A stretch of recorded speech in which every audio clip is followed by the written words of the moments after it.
Hi అండి. Welcome to my channel. ఇప్పుడిప్పుడే మనకొక బ్రేకింగ్ న్యూస్ అయితే రావటం జరిగిందండి. 12వ పీఆర్సీకి సంబంధించి పీఆర్సీ టేబుల్ అయితే విడుదలైంది. ఒకసారి ఆ పూర్తి వివరాలైతే వీడియోలో తెలుసుకుందాం. మీరైతే వీడియోని ఎక్కడా కూడా స్కిప్ చేయకుండా ఎండ్ వరకు అయితే చూసేయండి.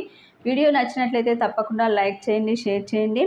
ముఖ్యంగా ఏపీ ప్రభుత్వం ఉద్యోగులకి శుభవార్త అయితే తీసుకొచ్చిందండి. ఉద్యోగులకు ఇచ్చిన హామీలన్నిటినీ కూడా నెరవేర్చేందుకు ప్రభుత్వం కసరత్తు అయితే చేస్తోంది.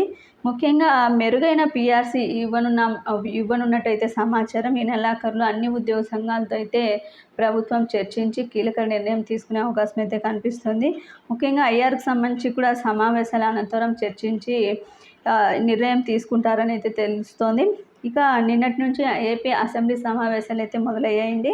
ఇక వీటి తర్వాత ఉద్యోగ సంఘ నేతలతో కూడా సమావేశం అయితే జరగనున్నారు. ఇక పీఆర్సీ టేబుల్ కనుక చూసినట్లయితే 12వ పీఆర్సీకి సంబంధించి 30,000 కనుక బేసిక్ శాలరీ వచ్చినట్లయితే 18% పీఆర్సీతో 5,400 అయితే రావటం జరుగుతుంది. 30,000కి 25% కనుక పీఆర్సీ అమలు చేసినట్లయితే పీఆర్సీ ఫిట్మెంట్ ఇచ్చినట్లయితే 7,500 వస్తుంది.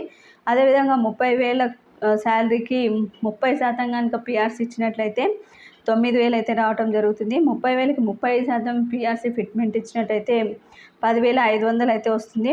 30,000కి 40% కనుక ఇచ్చినట్లయితే 40,000 అయితే 12,000 అయితే రావటం జరుగుతుందండి. ఈ విధంగా దీనికి సంబంధించి అతి త్వరలోనే గుడ్ న్యూస్ అయితే రానుంది. ఇక ఏపీ సచివాలయ ఉద్యోగులకి మరియు వార్డు సచివాలయ ఉద్యోగులకి కూడా పీఆర్సీ అనేది వర్తిస్తుందండి. సర్వీస్ పెన్షనర్లకి, ఫ్యామిలీ పెన్షన్లకి పీఆర్సీ వల్ల చాలా లాభాలు అయితే ఉన్నాయి. ఇక కాంట్రాక్టు, అవుట్సోర్సింగ్ ఉద్యోగులకు కూడా కొంతమేర జీతాలు అయితే పెరుగుతాయి. ఇక దీనికి సంబంధించి అతి త్వరలో నిర్ణయం అయితే రానున్నట్టు సమాచారం. మీకు వీడియో నచ్చినట్లయితే తప్పకుండా లైక్ చేయండి, షేర్ చేయండి. Thank you for watching.